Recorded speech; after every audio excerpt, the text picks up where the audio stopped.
રથયાત્રામાં પોલીસનો ચુસ્ત બંદોબસ્ત અને સાથે આધુનિક સાધનોનો પણ ઉપયોગ જે સામાન્ય રીતે દર વર્ષે સામાન્ય ડ્રોનનો ઉપયોગ થતો હોય છે, આ વખતે એઆઈ ડ્રોનનો પણ ઉપયોગ થઈ રહ્યો છે। પણ અહીંયા આ ડ્રોનથી જે મોનિટરિંગ કરવામાં આવી રહ્યું છે તેની આપણે વાત કરીએ તો કાલુપુર ખાતેના દ્રશ્યો છે કે જ્યાં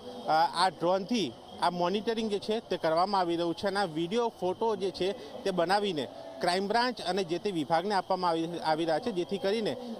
રથયાત્રાની પરિસ્થિતિ ઉપર નજર રાખી શકાય અને શંકાસ્પદ કોઈ ગતિવિધિ હોય તો તેને પણ ઓળખી શકાય। અહીંયા જે પ્રકારે આ સ્ટાફ, આ કર્મચારી અહીંયા જોઈ શકાય જે પ્રકારે મોનિટરિંગ કરી રહ્યા છે, આ મોનિટરિંગ સ્ક્રીન ઉપરથી પણ આપને બતાવી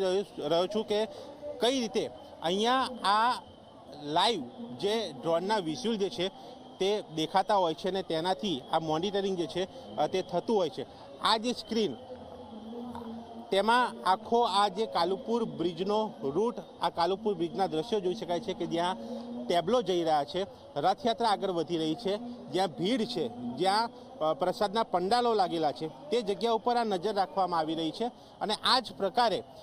આખા રથયાત્રા રૂટ પર 20થી વધારે ડ્રોન જે છે તે રાખવામાં આવ્યા છે। આ રીતે ટ્રેન સ્ટાફ જે છે રાખવામાં આવ્યો છે જે આ કામગીરી કરી રહ્યા છે અને સીધી રીતે અધિકારી સાથે સંકલન કરીને આ પ્રક્રિયા કરવામાં આવી રહી છે, જેથી કરીને ક્યાંય પણ કોઈ ચૂક ન રહી જાય અને કેટલાક સ્થળે એઆઈ ડ્રોનની મદદથી ચાંપતી નજર રાખીને ટોળા ઉપર પણ નજર રખાઈ રહી છે। કેમેરામેન તુષાર શાહ સાથે દર્શન રાવલ, ઝી મીડિયા, અમદાવાદ।